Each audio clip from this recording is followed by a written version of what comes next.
Have you ever walked into an art supply store only to feel extremely overwhelmed and confused by all of the different paintbrush options that are out there? Well, I've been there, and when I first started watercolors, I really didn't do very much beyond your traditional brushes. And even today, I kind of stick with the basics. I love my flats, I love my rounds, and my liners, and those are pretty much what I use 90% of the time. However, it is kind of fun to experiment and try new brushes and new art supplies. So today we're going to go over a few different specialty brushes to see exactly what they do. Hi, I'm Brett, and this is my YouTube channel where I share watercolor tips and techniques. And if you're new to watercolors, please go ahead and subscribe to the channel so that you stay up to date with the videos that I offer. And go ahead below this video and download the free resources that I have. With that, let's get started. Okay, so these are the different brushes I wanted to go over today. These are the fan brushes. I'm going to go over both a small one and a large one. And then we have our blooms brush, and it's really meant for very loose florals. This is a cat's tongue in the Da Vinci line called the Cosmotop spin, and it kind of does the same thing. It has this point at the end, and it's a flat brush. And then finally, we're going to go over something called a Filbert Grainer. And this is like a filbert, which if you took this part off, it's a small rounded flat brush. But the Filbert Grainer allows you, it's a little bit like a fan brush, except that it doesn't have as much of a fan, and it has also that thicker part. So we're going to see what that does when you use paint. Okay, so let's first start with the blooms brush. I've never used this. This is the first time I am using this, so we are experimenting together. So I'm gonna grab, I have some paint here. I didn't really pay attention to color because we're testing this, but let's get some paint on the brush. It's gonna be pretty watery, I think. So let's actually mix some of this in because it'll be thicker, of a richer color, I should say. So I'm not really a floral painter, which is going to make this especially interesting because I really don't have a technique I like per se, but let's find out what it does. So I'm going to just draw a line, and I think also you could do petals here. Now this is a very large, it's a 12, so it's very large, and you're going to get big petal strokes. You can also do side strokes because this is essentially like an oversized filbert, so you can do side strokes. So if we were going to do, I don't know if you would do it this way. I think you would do it this way if we're doing like a flower in here. And you could do like a stem. Like really, it seems like you could do almost any kind of brush stroke because it has the flat side and you might want to drop a little. I feel like I need to do something here. Maybe drop something in the middle to give it a little more dimension. I'm just taking my liner to add some dimension here. Could maybe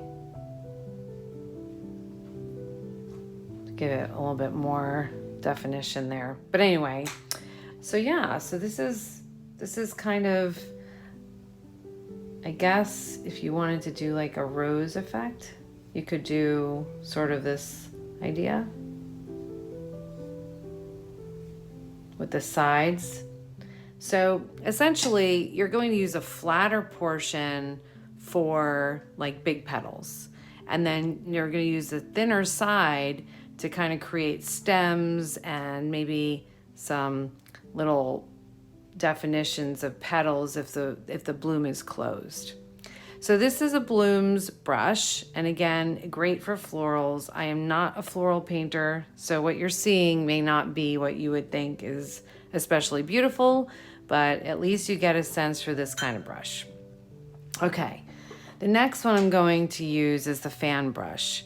I have a large and a small, and the small one is higher quality. The larger one is lower quality, which is fine. It's just a regular Dick Blick brush, while this is one of my favorite lines of Princeton brushes. It's a Velvet Touch. So let's grab a little paint on the big one and see what it does. A lot of times what you want to use a fan brush for is to kind of give some texture strokes like grasses, and you could use it for fur. So if you were creating some fur, you would potentially kind of swirl it like this. Now, being such a large brush, it's really hard to get into smaller detail. So let's look at what the smaller one looks like. I hope you can see it. I feel like my hand might be in the way, but again, there you go. You can bring it up. The longer you make the stroke, the more universal it looks, so that it doesn't have as much an organic feel to it. It tends to be very repetitive. It's hard to get sort of that organic unpredictability out of a fan brush, which is one of the reasons I don't use it a lot.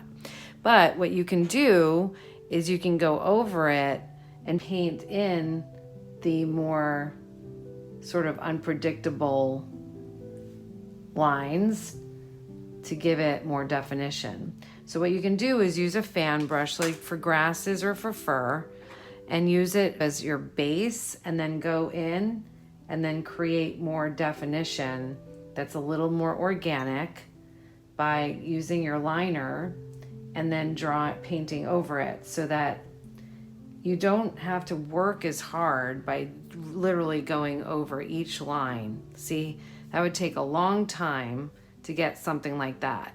So painting it with the fan brush and then using your liner to get more of an organic feel and provide some more detail is probably a better way to go, and a little easier. Okay, so those were your fan brushes. Now we're going to use that Filbert Grainer, which is, again, it's like a fan brush and a Filbert combined. So I'm just going to get some paint on there.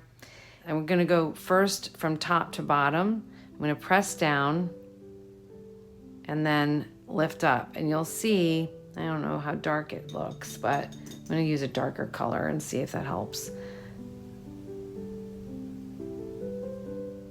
So you can start with sort of that press down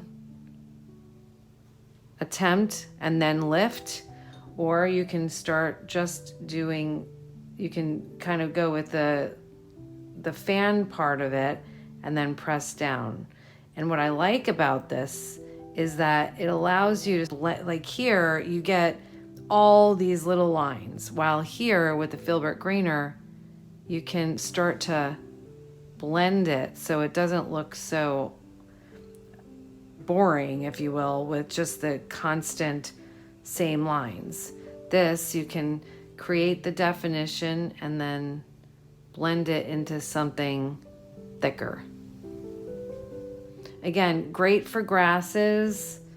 If you're doing grasses, you could get thicker grasses at the bottom. I don't have enough paint and water on this brush, but when you look at grasses, it's not just grass blades, right? The base of your grass is going to have more thickness to it.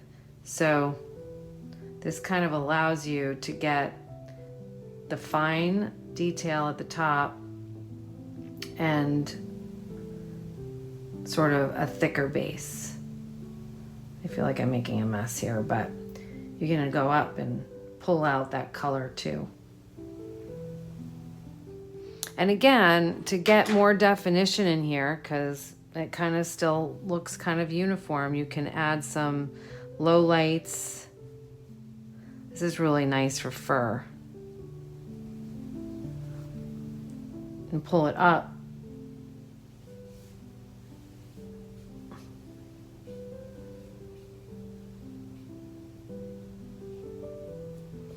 I think I like it better down. Okay. Finally, the cat's tongue. The cat's tongue is going to perform a lot like your blooms brush, except that it's going to have a pointier start. So here it was very rounded, right? And now we're going to have more of a point. So we can do blooms or flowers with this brush too, but you're going to get a sort of a pointier start.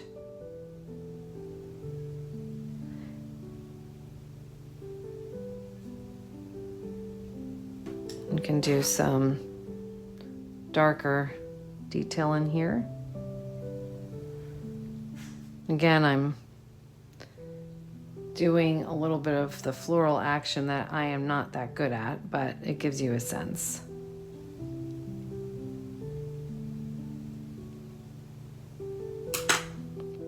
And then what's also nice about this brush is you can twist it to get different lines. You can get thin ones and thick, depending on how you twist it. So when you lay it flat, you'll get a thicker line, and when you twist it, it'll get thinner, which is really nice for florals and leaves and so forth. Okay, so those are the specialty brushes we just went over. This is the blooms, once again, very large. A smaller one would essentially be a filbert. And then you have your fan brushes, your large and your small, okay? And then you have your Filbert Grainer, which I really love. I love that it combines this fan idea with the flat filbert. And then the cat's tongue, or in this case, Da Vinci calls it the Cosmotop spin. As always, thank you so much for watching. If you like this video, give it a like, and of course, subscribe. And if you are new to watercolors, go ahead and download those free resources below. Thanks so much again. See you next time, and stay calm and watercolor on.